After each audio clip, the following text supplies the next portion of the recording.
Hello guys, welcome to my channel পারমিতার সংসার।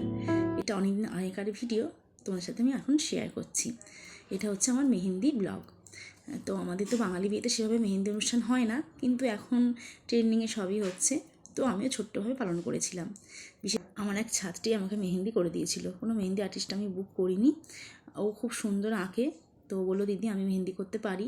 ও যেমন সুন্দর আঁকে তেমন সুন্দর মেহেন্দিও কিন্তু পড়ায়। এই একটা ফোনে আমি দেখে নিয়েছিলাম ডিজাইন, তো সেটা দেখে দেখেও করে দিচ্ছিল। আর মায়ের এই সবুজ কালের শাড়িটা ছিলই, পুজোর সময় মা কিনেছিল, তার সাথে শুধু আমি ডিজাইনের ব্লাউজটা কিনে নিয়েছিলাম। ওরা এখানে অনেকক্ষণ ছিল সকাল থেকে, আর মেহেন্দি করতে তো অনেক টাইম লাগে। সব ছাত্রীগুলোই ছিল, ওদের তো প্রচুর আনন্দ, তার সাথে আমারও। আর এখানে হচ্ছে আমার একটা পুচকে ছাত্রী পিয়াশ্রী, সে আমাকে হচ্ছে একটু মুড়ি খাইয়ে দিচ্ছিল। খেতে পারবো না, দুহাত জোড়া। সত্যি কথা বলতে ওদের সাথে আমার বন্ডিংটাই অন্য। আর আমি কোনোদিনও কল্পনা করিনি যে আমার আবার এভাবে অনুষ্ঠান করে বড় করে বিয়ে হবে। তো সবই ঈশ্বরের কৃপা। যখন ভগবান দিয়েছে, তোরা বললো আন্টি এটাই বা বাদ যাবে কেন, তুমি মেহেন্দি পড়ো। এখানে রাইও পরে নিচ্ছিল।